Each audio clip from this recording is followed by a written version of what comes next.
Project est parti de l'idée qu'en démocratie, ce que font les pouvoirs publics, c'est d'arbitrer des pressions, quelles qu'elles soient, d'associations de consommateurs, d'industriels, de partis politiques, minoritaires ou majoritaires, etc. Et que donc, si on veut exister pour porter une cause, il faut créer un lobby. Et c'est ce qu'essaye de faire le Shift, en créant le lobby de tous les acteurs économiques qui ont intérêt très égoïstement à ce qu'on décarbone l'économie. Donc l'idée, c'est d'agréger tous les gens qui se disent, bah, si on va dans cette direction, ça fait mes affaires. Le voisin, je sais pas, mais moi, je suis sûr que oui.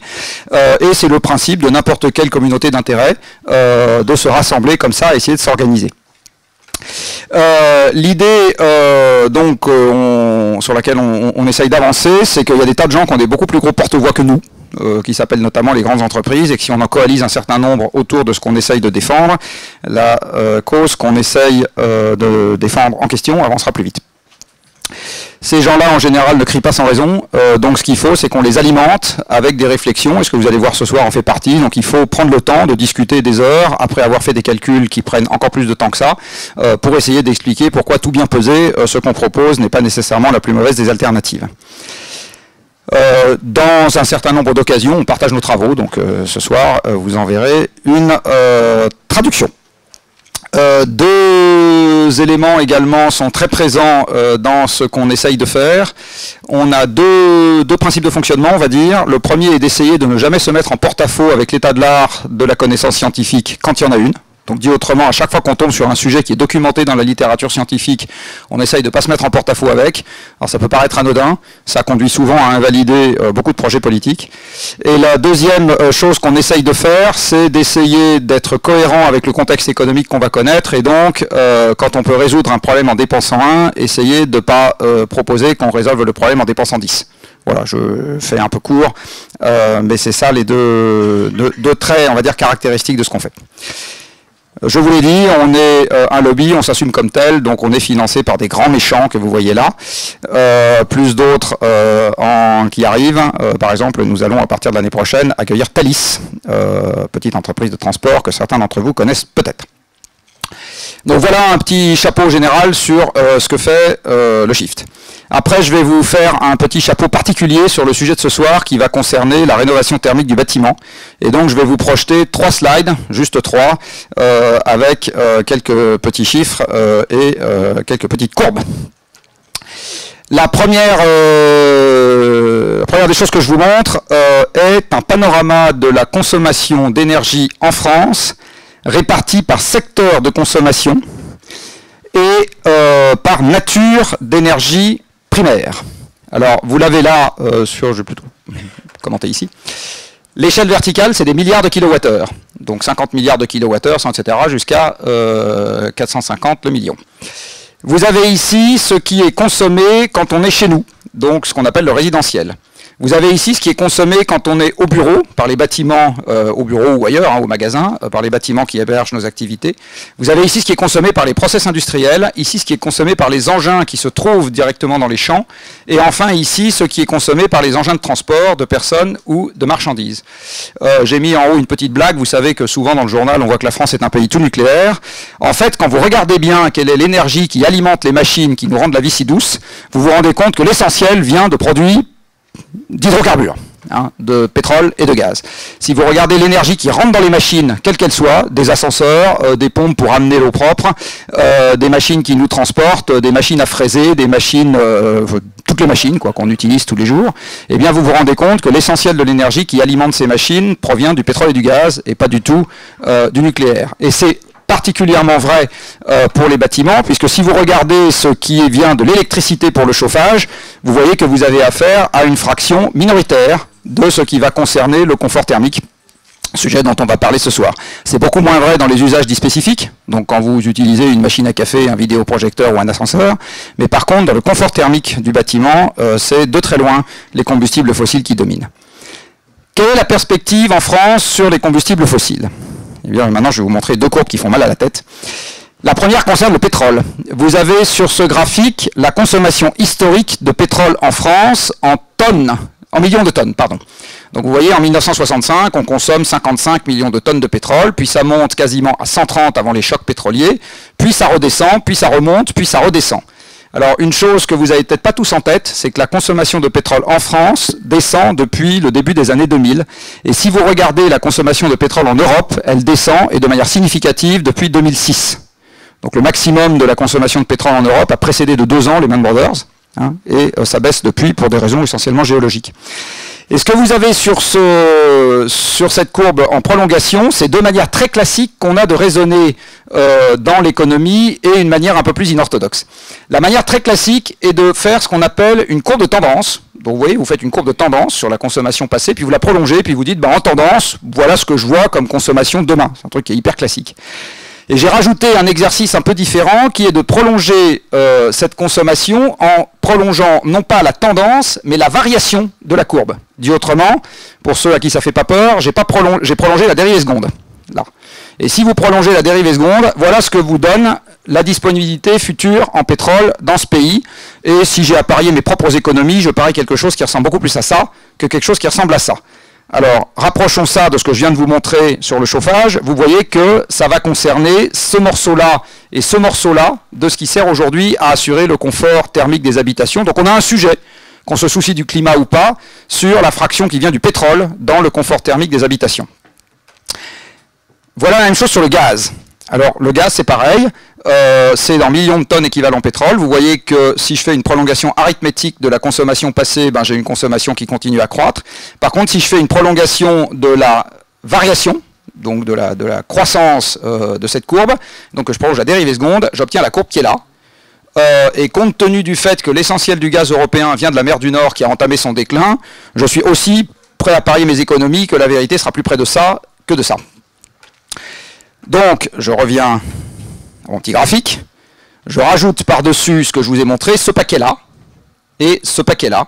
Et donc, ce que je voulais vous dire en préambule de ce qui va maintenant être présenté avec brio par Brice Mallier, c'est que la question de la diminution de la consommation d'énergie dans les logements pour la partie chauffage ne procède pas juste d'un souhait de préservation de l'environnement au sens où on l'entend classiquement sur limiter les émissions de gaz à effet de serre.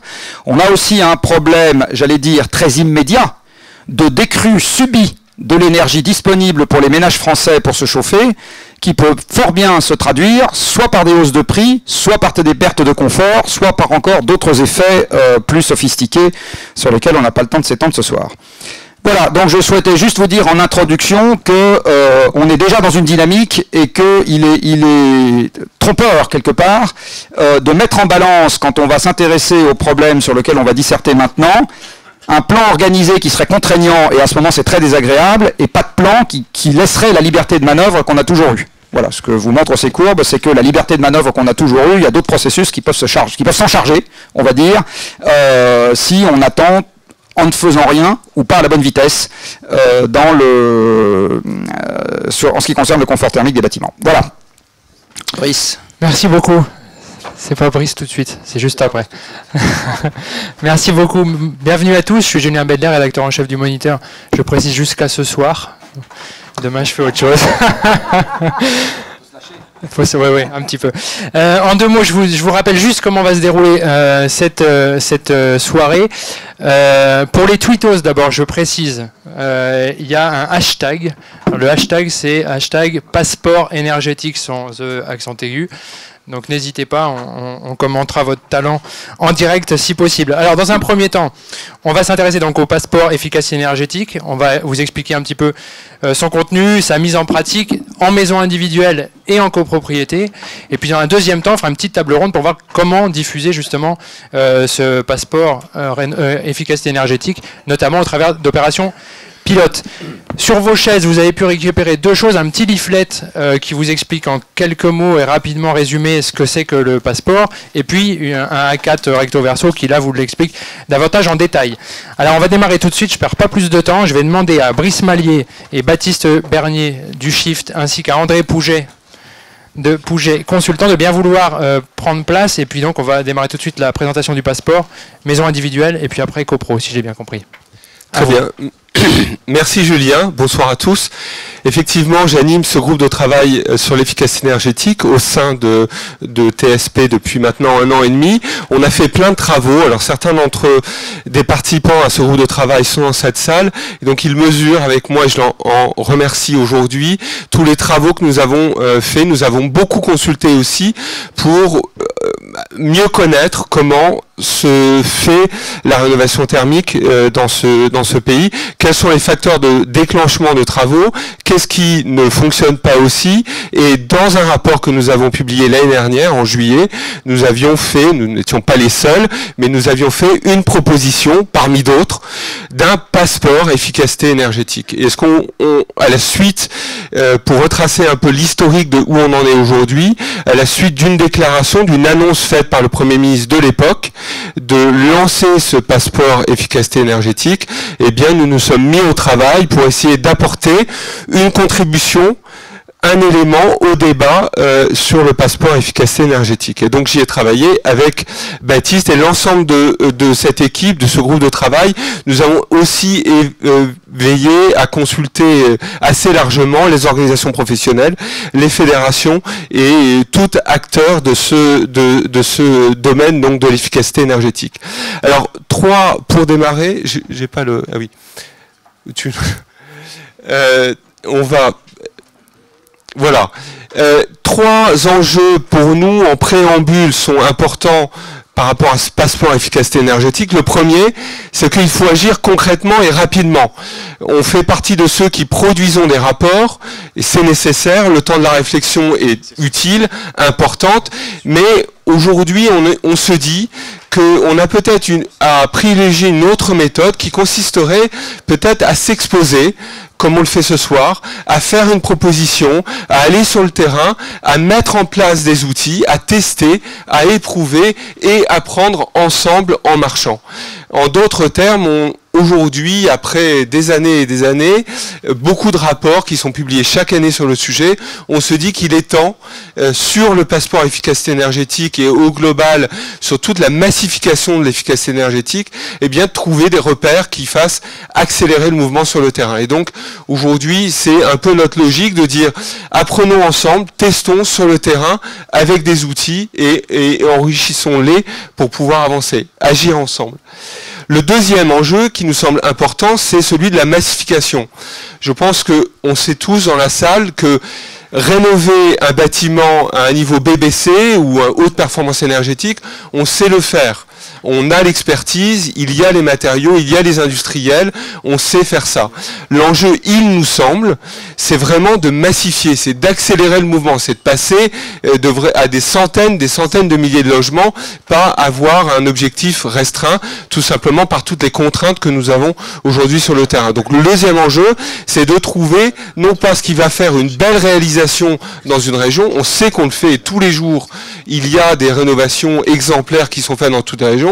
L'enjeu pour nous, il est de trouver les clés, encore une fois ensemble, de la façon dont on va massifier ce mouvement. Troisième élément, c'est celui de la rupture. On voit bien qu'il y a dans les dispositifs actuels, dans la façon dont l'efficacité énergétique se fait sur le terrain et pour laquelle nous contribuons beaucoup aujourd'hui, on voit bien qu'il y a des points de blocage et on se dit il faut trouver, en particulier pour la maison individuelle, en particulier pour le diffus, il faut trouver les moyens de créer des ruptures pour pouvoir, encore une fois, accélérer ce mouvement-là. Donc c'est un peu ces 3 enjeux quelque part qui nous ont guidés pendant cette réflexion sur le passeport efficacité énergétique. Et ça nous amène un peu à ces principes-là que je partage avec vous et sur lesquels évidemment tous vos commentaires et vos questions seront les bienvenus. Le premier, si on devait définir comme ça un peu une cartographie de ce passeport, de cet outil, de cette plateforme, de ce site web, on va le voir dans une seconde. Le premier point, c'est qu'on se dit il faut que ce soit collaboratif. Il faut éviter que les différents corps qui sont autour du logement, tout l'écosystème qui sont autour du logement, se parlent pas suffisamment. Il faut qu'on accélère, qu'on améliore la collaboration. Donc le premier point, c'est trouver un outil, une plateforme qui fasse que la collaboration, elle se fasse de manière effective et réelle. Deuxième point, il faut que ce soit complet. On adresse certes la question de l'énergie, mais il faut aussi aller au-delà. Pourquoi pas adresser la question du confort? Pourquoi le confort? Parce qu'on sait que ça parle plus aux ménages, peut-être que simplement des questions de kilowattheure en énergie primaire. Donc ça, c'est un point important. On veut agréger sur cet outil de passeport un maximum d'éléments qui concernent le logement, l'habitat et ses usages. Le troisième point, c'est que ce soit pédagogique. Encore une fois, un des enseignements que nous tirons et que nous partageons avec vous, c'est le fait que peut-être trop souvent, la filière, les professionnels utilisent des termes trop techniques ou ne font pas suffisamment preuve de pédagogie vis-à-vis des ménages. Pédagogie, c'est à tous les niveaux, c'est pas juste les artisans, les auditeurs, les architectes, etc. C'est à tous les niveaux, faire en sorte qu'on revoie ce processus et on présente aux ménages, aux particuliers, aux propriétaires, des façon de parler du logement, des aspects techniques du logement de manière beaucoup plus pédagogique. D'autres secteurs ont réussi à le faire, l'automobile par exemple. Donc on se dit que c'est aussi possible, il y a des choses à faire dans l'habitat. Troisième point, il faut que ce soit dynamique. Le reproche et l'analyse que l'on fait de beaucoup d'opérations qui sont réalisées, ou beaucoup d'outils qui existent, c'est le fait qu'on va faire une photographie à un moment donné, et puis ensuite on laisse le ménage comme ça, dans la nature, il a son diagnostic DPE, voilà, à un moment donné j'ai fait cette photographie, mais ça ne vit pas. Or, on sait, je pense tous, que le projet d'habitat, de l'habitat, du ménage dans ce logement, mais c'est évidemment quelque chose qui vit tous les jours. Une famille qui s'agrandit, des projets d'extension, d'aménagement, etc. Et donc, il faut que cet outil puisse tenir compte de l'aspect dynamique, cette mise en mouvement, cette mise à jour, et laisser à la main du propriétaire. Et dernier élément, il faut que ce soit évolutif. On va vous présenter ce soir un socle de fonctionnalités par rapport à un site web, un outil que l'on a créé, qui a vocation à être ouvert, partagé, presque en open source, et dont on se dit que derrière, on peut imaginer beaucoup d'autres fonctionnalités. Donc encore une fois, on vous montre là, on va partager avec vous une version 1, dont on espère qu'il y aura bientôt, et très bientôt, beaucoup d'autres versions. Alors c'est quoi? Qu'est-ce qu'on met dans ce passeport efficacité énergétique? Alors là c'est un diagramme, vous allez voir dans quelques minutes présenté par Baptiste le contenu et l'outil réel, mais si on fait un tour de piste rapide, on se dit que d'abord il faut intégrer des éléments, et je m'en excuse, on voit pas très bien, en haut c'est des plans 3D et il faut pouvoir faire une connexion avec de la modélisation 3D ou des images ou des photos ou des plans. Ça c'est ce qu'on va apparaître en haut. Dans les contenus, on va trouver, comme je le disais, différentes boîtes, différentes parties. Une boîte qui va traiter de l'énergie dans le bâtiment avec toutes ses composantes et sur différents indicateurs. Une deuxième boîte en dessous qui va aborder les indicateurs de confort, et on met en avant et on crée des liens et des corrélations entre la qualité d'une enveloppe, d'un logement et des indicateurs de confort. On est convaincu qu'il faut donner de la visibilité et un peu d'indicateurs objectifs sur ces éléments de confort. C'est un vecteur de motivation pour le ménage. Et puis une place au centre qui est importante. On fait tout ça pour déclencher des travaux. Donc des combinaisons de performances qui vont donner lieu à une recette, quelque part une formule qui indique au ménage: si je dois dans les années qui viennent changer ma chaudière, faire évoluer mon système de chauffage, remplacer ou refaire mes façades, eh bien j'ai tout indiqué dans cette recette, quelque part dans ces combinaisons de performances dont on va parler. Et puis un état des lieux des travaux avec la perspective de travaux. Enfin, des aspects de valorisation du logement à tout point de vue, évidemment valeur sur le marché, mais aussi valeur verte. On commence à avoir des éléments, notamment par des études des notaires, donc on fait apparaître ça. Des éléments de financement, un projet de rénovation, c'est aussi un projet de financement, c'est un besoin de financement, donc il faut faire apparaître ça. Et enfin, des éléments de documentation. Très important, vous allez le voir, le planning, tout ça est mis en corrélation avec un planning. Alors comment ça marche ? Eh bien, plaçons-nous dans l'hypothèse d'une famille, de ménage. Là, encore une fois, je suis dans la logique de maison individuelle et André parlera des copropriétés dans quelques instants. Mais voilà, de manière un peu simple, il faut qu'on fasse vivre cet outil, cette plateforme. Donc, à partir du 30 octobre, et peut-être un peu plus tard, on va caler la date précisément, eh bien, moi, je suis ménage et j'initialise mon passeport. Ça ne veut pas dire que je fais tout le travail. J'ai un pré-diagnostic, je vais répondre à quelques questions et je peux moi-même créer une première étape de ce passeport efficacité énergétique. L'intérêt, c'est quoi? Eh bien, c'est de rendre le ménage, le particulier, acteur aussi de son projet de valorisation de son logement. Deuxième aspect, je fais appel à un auditeur. Donc, j'ai fait ces premiers diagnostics. J'ai des alertes, je vois une première image, une première photographie qui m'a dit que, eh bien, ça serait pas mal de faire appel à un auditeur, à un professionnel qualifié qui va venir et qui va réaliser cette visite technique avec moi dans mon logement pendant 4 heures ou 3 heures et qui va me donner une photographie certifiée avec tous les conseils d'un professionnel qualifié. Donc, deuxième aspect. Enfin, ou après, l'auditeur est passé et je vais accéder à mon tableau de bord, tel que je vous l'ai montré tout à l'heure. Baptiste va vous le montrer pour de vrai.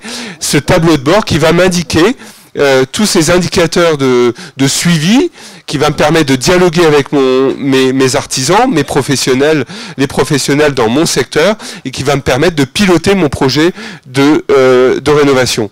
Je prends contact avec directement avec des artisans qualifiés.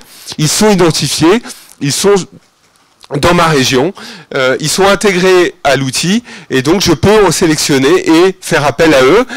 Ça tombe bien, ils peuvent se connecter parce que je leur donne un droit d'accès et ils prévisualisent directement, ils ont accès à l'ensemble des caractéristiques techniques qui leur permettent éventuellement de faire des devis directement ou de venir prendre contact avec moi et visiter le logement. Enfin, je suis l'évolution de mon logement. Voilà, de manière très basique. Encore une fois, c'est pas forcément aussi séquentiel que ça. On veut que l'outil soit attaché au logement, qu'il suive le ménage dans son projet et qui réalise l'audit. Là aussi, il n'y a pas de parti pris.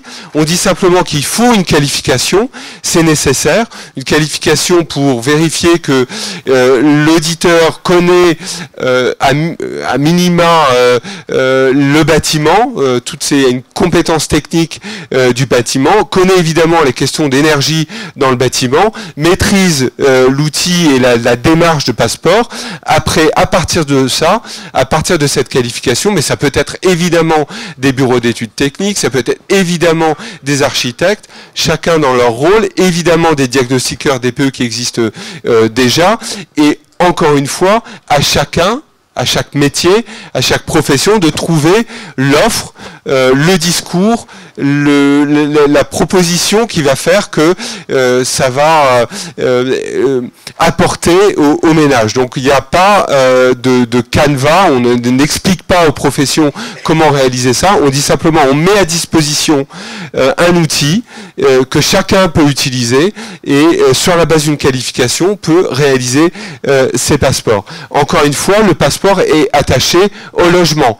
Je suis propriétaire, je vends mon logement, je passe le relais, je donne les accès à l'acquéreur qui aura tout l'historique et qui va pouvoir suivre la trajectoire de gain de performance que j'ai commencé à établir. Alors combien ça coûte?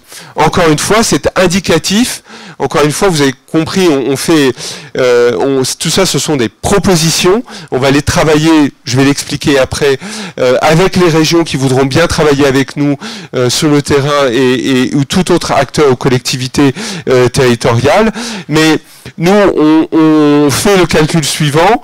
L'outil, il est organisé, il permet un auditeur vienne, fasse une visite technique de 3 ou 4 heures, et sur cette base-là, tout est intégré, le rapport de restitution, tout le calcul, l'optimisation qui est fait, et c'est à peu près une demi-journée de travail, entre 3 et 4 heures, donc on se dit à peu près 400 € à définir encore une fois par les professionnels.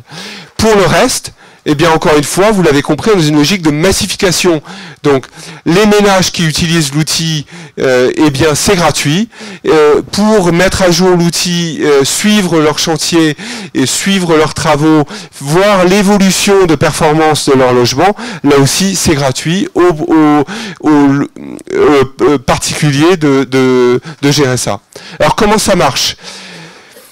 Avant de passer la parole à Baptiste pour vous montrer maintenant comment l'outil fonctionne, et encore une fois dans cette version bêta, peut-être un éclairage ou deux de ce qu'il y a à l'intérieur. On nous a posé beaucoup de questions. J'insiste sur le fait que, comme l'a rappelé Jean-Marc, nous n'avons pas d'autre objectif que de faire avancer ce débat-là. Ça veut dire que le contenu de la plateforme est à disposition des professionnels, des organisations et des fédérations professionnelles qui veulent regarder comment fonctionne à l'intérieur l'outil, son mode de calcul, son mode d'optimisation, et de même qu'on a évidemment proposé et on a partagé déjà avec un grand nombre d'acteurs, publics ou parapublics, le contenu de cet outil. Comment ça marche ? Il y a des combinaisons de performance. Les combinaisons de performance, ça sert à éviter le calcul réglementaire. Je disais tout à l'heure, un des points de rupture pour nous, c'est pas le seul, mais l'un d'entre eux, c'est d'éviter que pour la maison individuelle, on fasse appel à des bureaux d'études techniques ou des architectes pour faire du calcul réglementaire. Non pas qu'on n'aime pas les bureaux d'études techniques, c'est simplement que aujourd'hui ça n'est pas dans la pratique et on pense que c'est un frein majeur à la massification. Est-ce que ça veut dire pour autant que ça interdit à des particuliers de faire appel à des bureaux d'études thermiques? Bien sûr que non. Si des ménages veulent faire appel à des architectes et faire du calcul réglementaire, bien évidemment, c'est la liberté de chacun.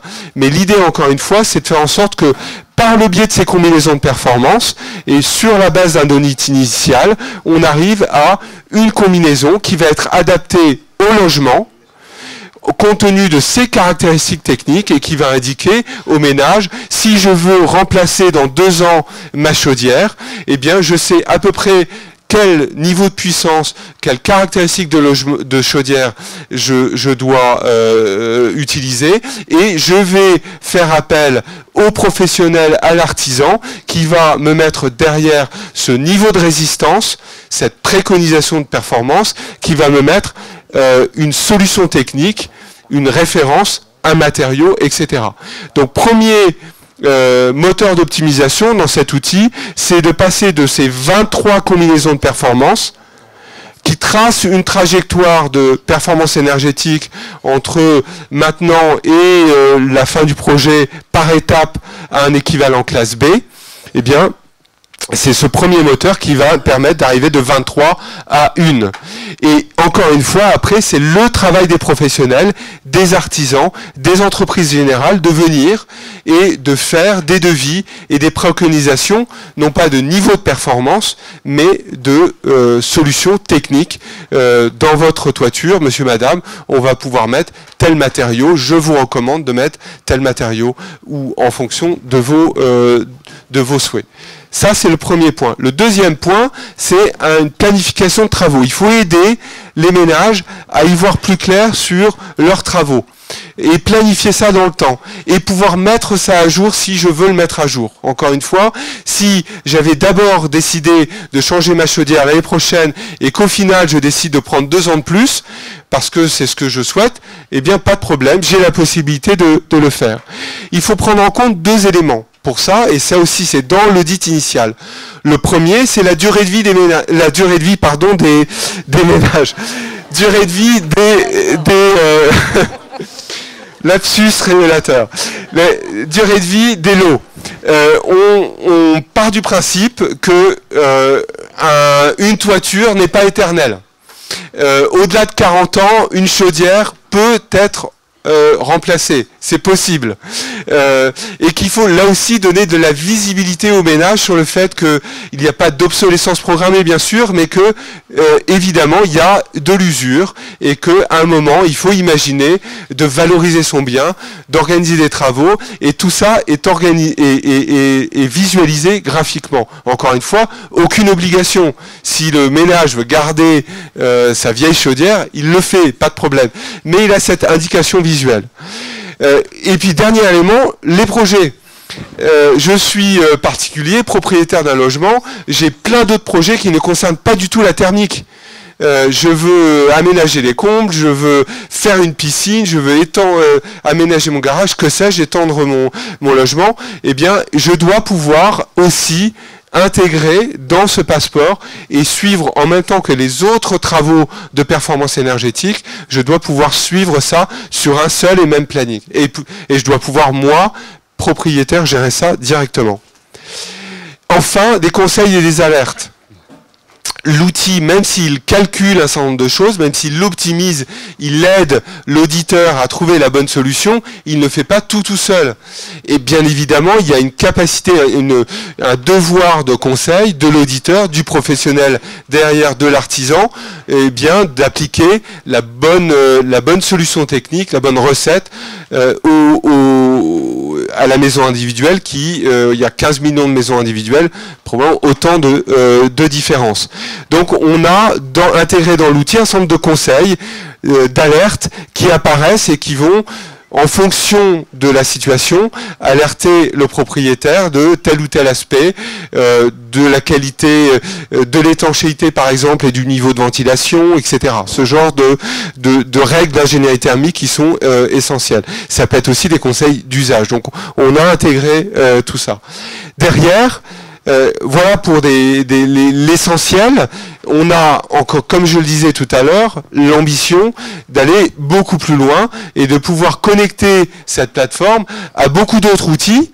On échange aujourd'hui avec l'Agence parisienne du climat sur le lien entre ça et Coach CoPro, mais beaucoup d'autres outils peuvent être connectés pour pouvoir, là encore, faciliter la vie du propriétaire, du particulier, et aider à enrichir ce passeport efficacité énergétique. Voilà, pour l'essentiel. Je ne sais pas, Julien, où je suis en termes de temps de parole.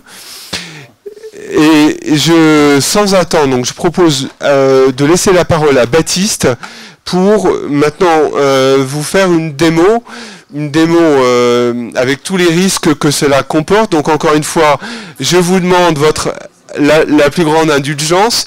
Nous sommes en version bêta, vous l'avez compris, et donc on a encore des petites choses à peaufiner. Mais ce que va faire Baptiste, c'est essayer de représenter une maison typique, 100 mètres carrés, en région, et voir la situation, l'accès de l'auditeur et du particulier en fonction de ça. Baptiste. Bon.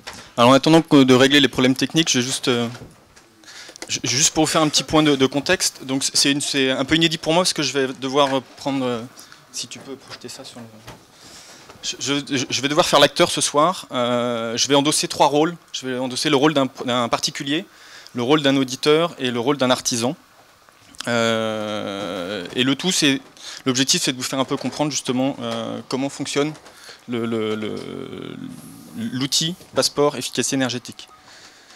Alors, qu'est-ce qui se passe lorsque je me connecte sur le site, donc passeport-efficacité-énergétique.fr. J'arrive sur une première page d'accueil où on va voir visualiser 3 onglets, qui sont les onglets des profils, de différents profils. Donc on a l'espace particulier, l'espace auditeur, l'espace artisan.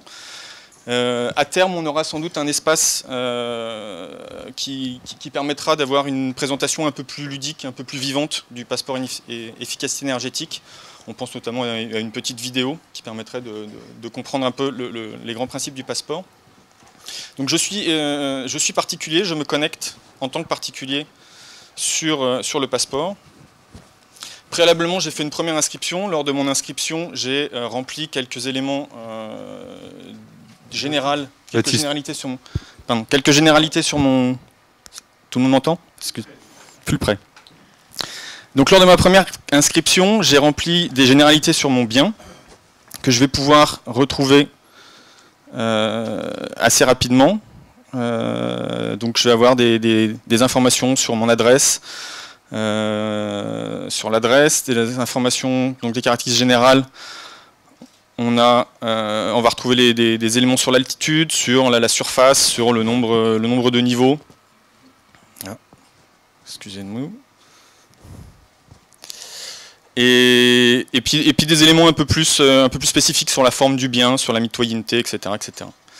Une fois que j'ai rempli ça, Brice vous a parlé d'un pré-diagnostic. J'ai aussi la possibilité de remplir un questionnaire un peu plus technique qui va me donner une première visualisation. Mais ces données n'étant pas fiabilisées, je vais faire appel à un auditeur.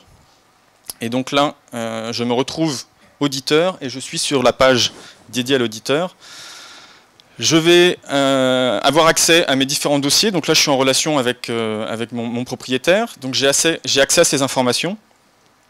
Et je vais pouvoir avec lui, donc dans cette phase d'audit, on a dit qu'il durerait 4 heures, on va faire une première phase d'état des lieux. Donc on va faire le tour de la maison et on va prendre les éléments un par un pour pouvoir, pouvoir faire l'état des lieux. Donc on a plusieurs questionnaires à notre disposition qui sont plus ou moins détaillés. Donc on retrouve tous les éléments de notre bâtiment.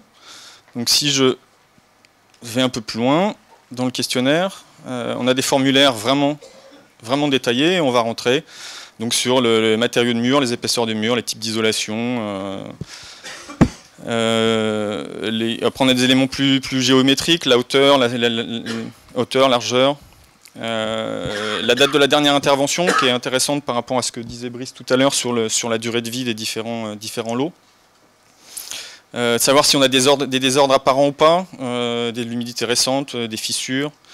Savoir si notre paroi est classée, s'il y a des contraintes urbanistiques particulières dessus. Et puis s'il y a des petits éléments, ce qu'on appelle nous des aspérités, qui pourront par la suite être problématiques dans le cadre d'une mise en place d'une isolation.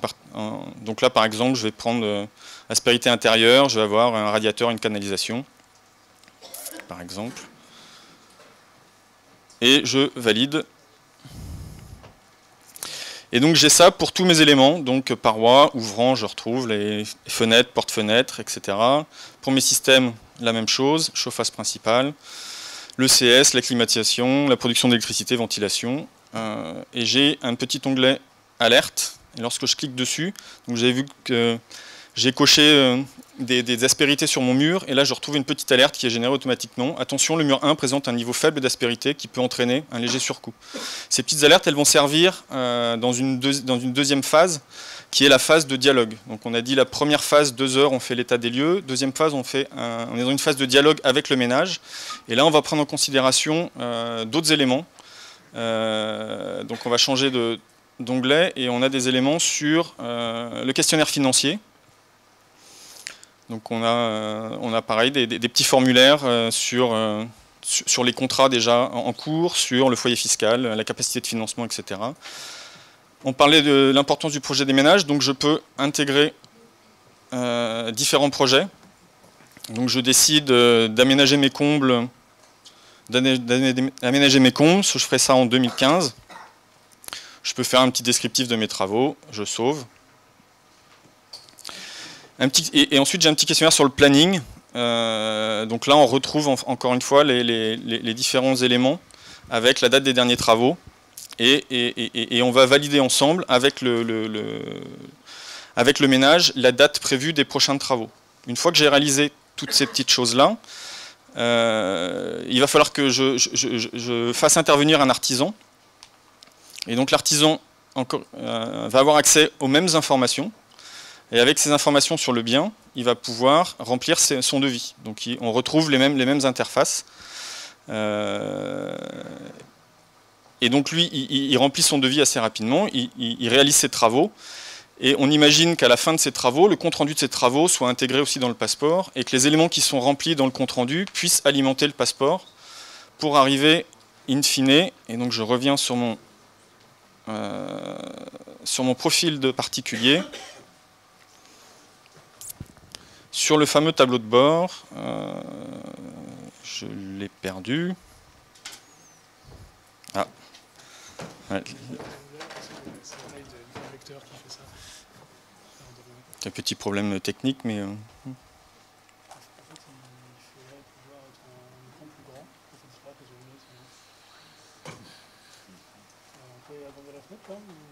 Je ne sais, oui, sans doute.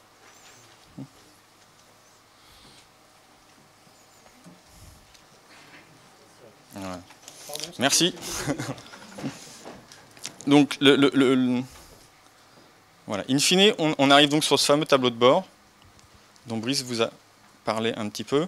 Donc, on va retrouver dans ce tableau de bord toutes les informations synthétiques de notre logement. On va avoir les informations générales en haut à gauche. Ensuite, la petite fenêtre avec toute la partie graphique. Donc là, on a la localisation géographique via Google Maps. Et puis, on retrouve les étiquettes énergie, des étiquettes sur le niveau de confort d'hiver, confort d'été, confort acoustique, qualité de l'air. Et puis, des éléments plus détaillés, lot par lot. Donc, ma toiture, l'état de ma toiture aujourd'hui, et mon état d'avancement dans mes travaux. Je vais revenir dessus juste après. La valorisation, donc la valeur estimée de mon bien, donc c'est moi qui estime que la valeur de mon bien, et la valeur verte locale. Donc aujourd'hui, je suis en classe F, j'habite à Angoulême, et d'après l'étude des notaires, mon bien serait dévalué de 22%. J'ai mon petit onglet financement, et puis je retrouve aussi les différents documents que je peux télécharger, et dont je peux avoir besoin en PDF. Et en bas de ce tableau de bord, on a le planning. Donc aujourd'hui, je suis en 2014. Donc comme j'étais un des précurseurs, moi j'ai fait mon audit fin 2013. Donc en 2013, c'était l'état avant que je fasse mon audit. Donc j'avais une nécessité impérieuse d'agir sur les différents lots. Donc j'ai juste fait mon pré-diagnostic. Ça m'a permis de rentrer un certain nombre d'éléments, ce qui me donne une image, mais qui n'est pas une image validée. Et lorsque je fais mon audit, donc les éléments que vous avez là sont des éléments certifiés, et on voit une petite différence notamment entre mon appréciation sur deux lots en particulier, sur les ouvrants et sur le CS. Donc l'auditeur est passé, et cette fois-ci je passe dans une phase de travaux. J'ai, par rapport à mon projet, envisagé deux phases de travaux. Une première phase où je vais faire des travaux sur ma toiture, mon aménagement de comble. J'en profite pour changer le chauffage et le CS, et ajouter de la programmation et un système de ventilation. Donc ça, je prévois de faire ça en 2015. Et en 2020, je me donne 5 ans, je m'attaquerai à la façade, le plancher, les ouvrants et l'étanchéité à l'air. Donc qu'est-ce qui se passe si je me promène du coup? Donc là, je suis en 2015, donc on voit apparaître sur le planning l'état de mes différents lots. Donc avant 2015, avant d'avoir effectué mes travaux sur la toiture, ma toiture nécessitait vraiment de faire des travaux. En 2015, j'ai fait mes travaux, elle bascule au vert.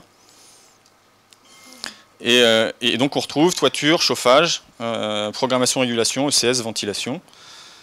En 2015, donc mes travaux, je retrouve là les estimations d'intervention, les subventions dont je vais pouvoir bénéficier, CIDD, EcoPTZ, et puis après pourront être ajoutés les financements régionaux, et le reste qui est à ma charge. Je continue encore un petit peu à me promener, donc on arrive en 2019, je programme mes travaux, donc je programme mes travaux de façade, plancher, ouvrant, etc. Je me retrouve encore avec voilà, l'estimation du coût de l'intervention. Et je bascule en 2020, tous mes travaux sont terminés. Et donc là, je me retrouve avec tous mes états. Ma classe est passée en classe B. Je vois mes frais annuels qui étaient au départ de 1800 et quelques euros, qui sont arrivés à 450 euros. Ma valeur verte a basculé à 26%. Et tous mes indicateurs sont passés au vert. Voilà pour les grandes lignes. Je vais laisser la parole à André Pouget, qui du coup va maintenant vous présenter le logement collectif.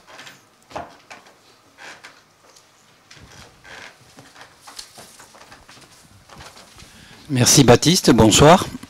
Je pense que ce soir on va pouvoir voter les travaux, on a le quorum, une belle assemblée. Je nous vois bien parti. Non, je peux le faire, merci. je vais présenter des visuels que j'ai déjà présentés en juin, enfin en partie, à l'Agence parisienne du climat. Désolé pour ceux qui ont assisté, mais de toute façon la salle était plus petite, je pense que tout le monde n'y était pas. Et donc, entre-temps aussi, eh bien, on a continué, si ce n'est peut-être pas sur les visuels, mais à travailler, à se retrouver pour voir comment mettre en musique sur le sujet de la copropriété. Je voudrais faire un petit préalable. Je suis impliqué dans différents groupes de travail, celui-ci avec plaisir, d'autres avec les pouvoirs publics ou avec le plan bâtiment durable, avec beaucoup de plaisir aussi. Et puis bien d'autres. Et je vous rassure, je ne sais pas si ça vous rassure, mais je passe encore beaucoup de temps, à partir de l'heure qu'il est maintenant, à aller aussi en assemblée générale ou à accompagner mes collaborateurs qui sont là-bas au fond de la salle sur les dossiers, sur le terrain. Et je vous assure, c'est un bon vivier pour apprendre et comprendre comment faire passer les messages. Tout à l'heure, Brice disait on veut agir effectivement avec les audits énergétiques, les audits globaux qu'on peut faire avec tout le temps là maintenant accompagné d'architectes, et j'en vois dans la salle et qui nous accompagnent avec plaisir. Eh bien, c'est comme ça qu'on arrive au fur et à mesure à décider, à faire voter des opérations jusqu'à BBC en copropriété. Il y a quelques mois de cela, ça paraissait un peu loufoque. Quand je parle à des gens, ah, vous travaillez à les copropriétés, oh, qu'est-ce que vous devez souffrir? Qu'est-ce que vous devez souffrir? En fait, ça devient du bonheur. Et on commence à compter maintenant les fois où ils se font applaudir à la fin de l'Assemblée générale, vous voyez un petit peu. Donc on va passer à la présentation. Tout ça pour dire aussi que finalement, si on s'y prend dans le bon sens, eh bien on arrive à ses fins. Et on a intérêt parce que c'est à la fois pour la planète, c'est sûr, mais c'est salutaire pour les copropriétés les copropriétaires qui habitent ces immeubles. La première chose à opérer quand on intervient dans une copropriété, c'est d'abord bien d'écouter. J'allais dire de sentir, de se promener dans les lieux et d'écouter les gens qui les occupent et d'écouter le bâtiment que l'on est en train de visiter, l'ausculter. On est obligé systématiquement de s'adapter. Il y a une multitude de cas plus ou moins différents, plus ou moins particuliers, et on est obligé de s'adapter à l'existant, puisqu'il existe. Ensuite, évidemment, vous connaissez le slogan d'embarquer la performance énergétique, je vais vous passer les détails, mais c'est hyper important. Tout à l'heure, à 2 reprises, aussi bien Brice que Baptiste ont parlé de la durée de vie des ménages, mais aussi des solutions, des aménagements des immeubles. Eh bien, inévitablement, au bout de 5 ans, 10 ans, 15 ans, on doit changer telle chose ou telle autre. Eh bien, c'est à ce moment-là qu'on va préconiser les solutions techniques. Et si on veut les faire avant et en bloc, c'est très bien, parce que c'est comme ça que ça coûte le moins cher et que c'est le plus cohérent. En revanche, c'est pas toujours aussi facile. Eh bien donc, on embarque la performance énergétique quand on fait des travaux pour le reste. Je vois qu'il y a même des gens qui ont été dehors. Ça doit être beaucoup plus confortable d'ailleurs.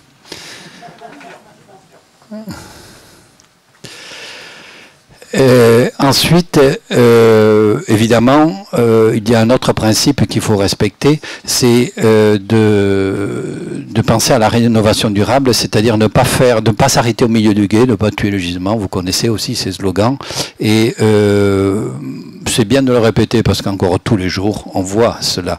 Donc, il faut veiller quand même à cela. Voilà. Donc, finalement, c'est beaucoup de plaisir de travailler sur ce gisement hyper important, vous l'avez deviné, vous le connaissez. Alors, quand on travaille pour des copropriétés et quand on remet les résultats, les solutions en assemblée générale, ça concerne que un décideur, c'est-à-dire la copropriété. Une copropriété de 30 lots, par exemple, elle a 31 décideurs. Elle a 30 indépendants, privatif et un collectif. Donc, tant qu'à faire, si on veut être applaudi à la fin de l'Assemblée générale, il vaut mieux pas trop parler du privatif.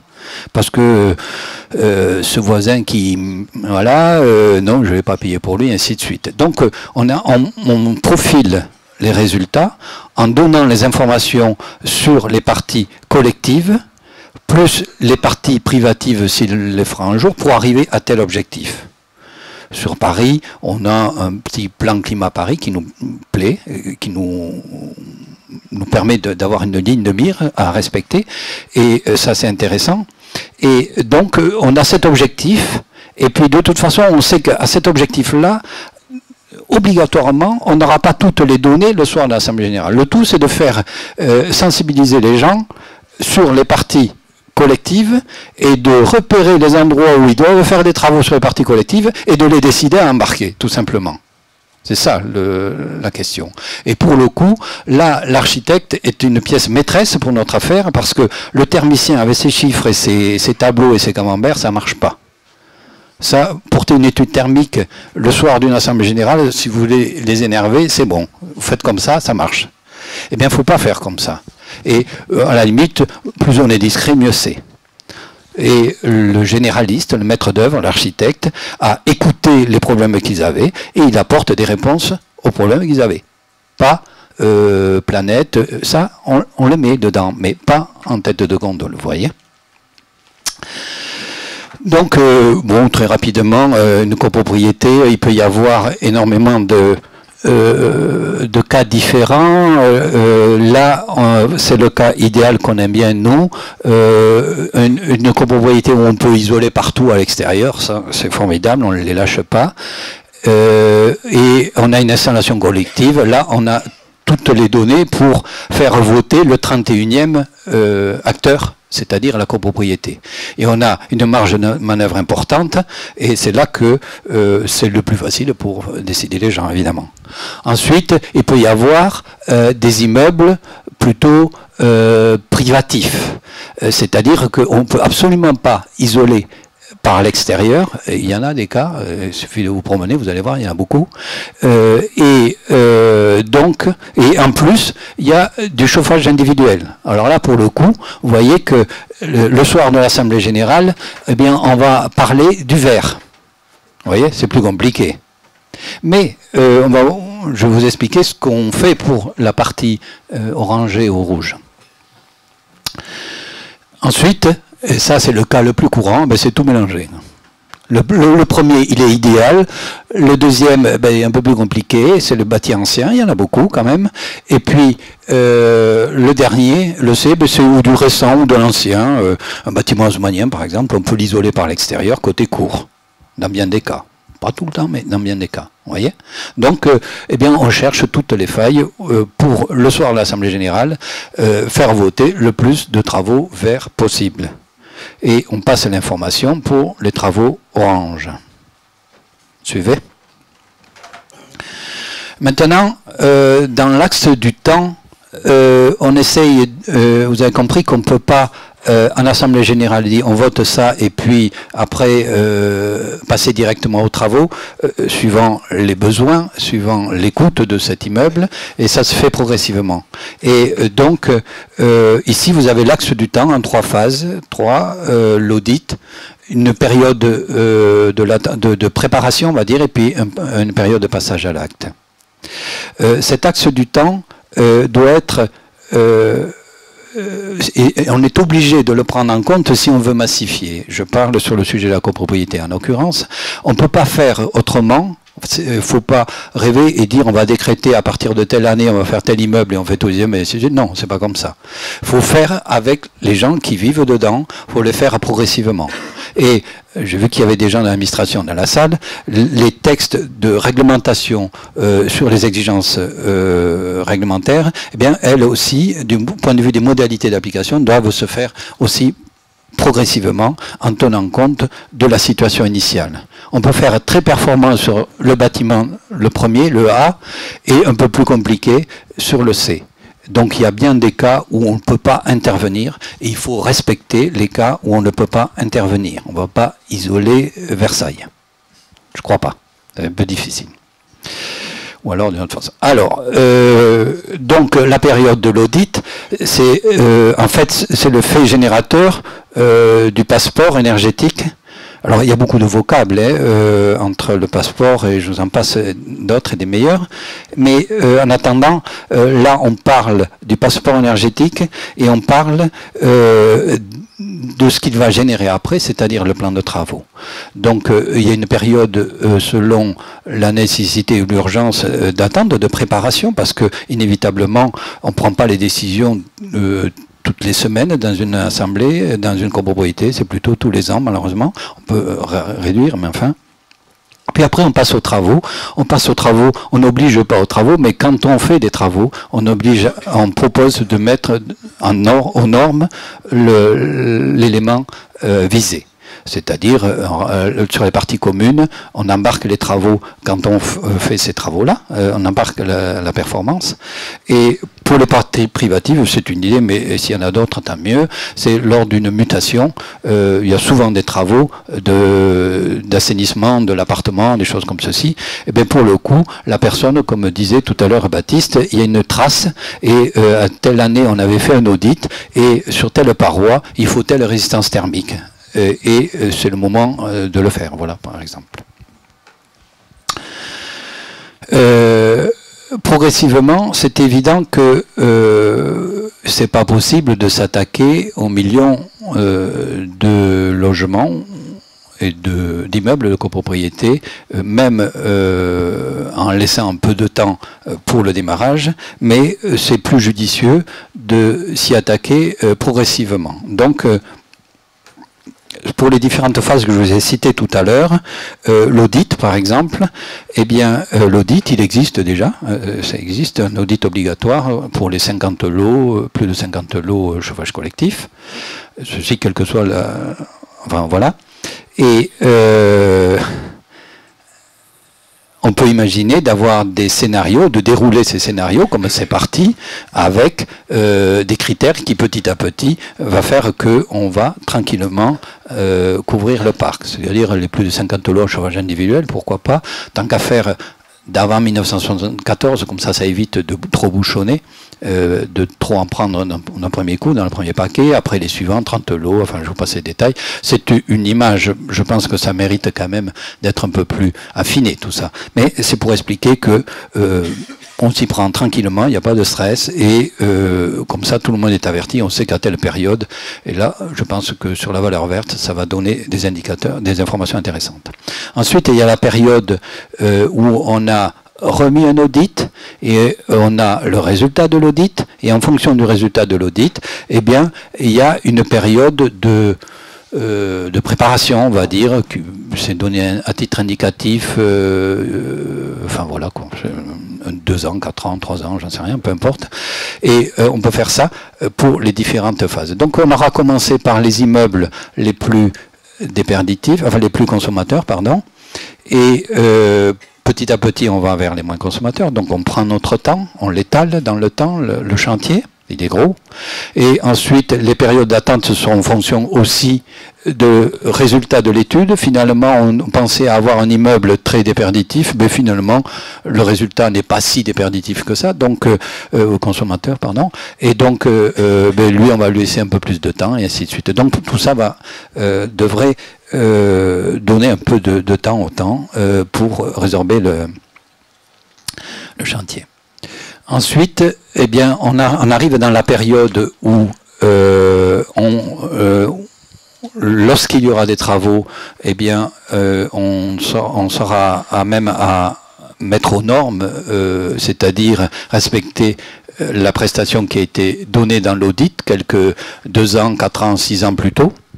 Il se peut que à cette période-là, les techniques aient évolué, auquel cas c'est pas interdit de réactualiser l'audit s'ils le veulent, tant mieux pour les bureaux d'études, mais enfin en attendant, s'ils veulent la faire évoluer parce que depuis est intervenu un nouveau produit génial, eh bien on peut le faire évoluer par rapport en respectant donc les prestations précédentes, et donc suivant le cheminement, si on intervient sur le collectif ou l'individuel, eh bien on embarquera ces travaux, comme j'ai dit tout à l'heure, voilà.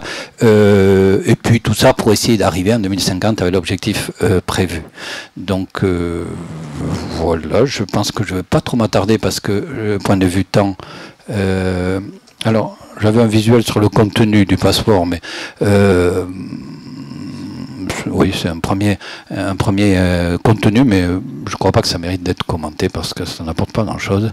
Et puis, il me reste à passer la parole à Baptiste qui va vous parler de la plateforme et du travail fait avec, entre autres, l'APC et puis d'autres, je pense. Merci André. Donc je reviens pour vous présenter, alors il s'agit juste d'une image pour l'instant, il y a encore un petit peu de travail à fournir sur la partie copropriété, mais l'idée c'est juste de vous donner une idée de ce que pourrait être le passeport, au moins sur la partie tableau de bord. L'idée c'est qu'on retrouve à peu près les mêmes éléments dans la maison individuelle et dans le logement collectif avec les spécificités qui sont inhérentes au logement collectif.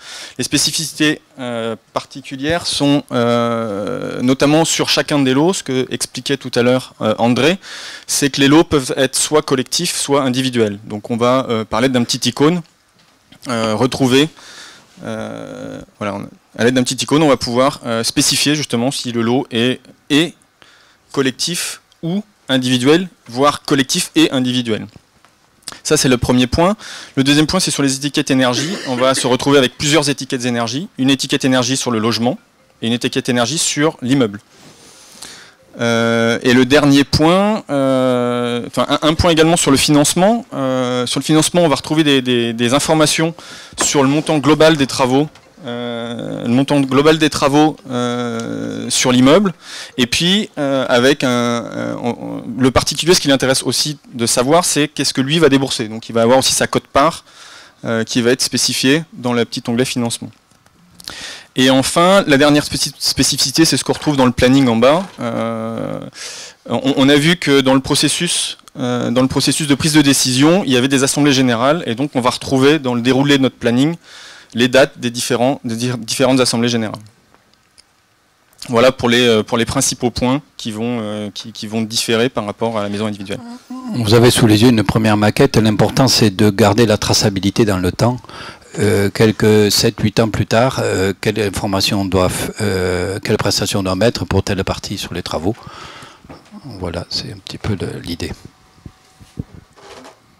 Voilà, merci. Donc voilà pour notre présentation. Julien va introduire la table ronde.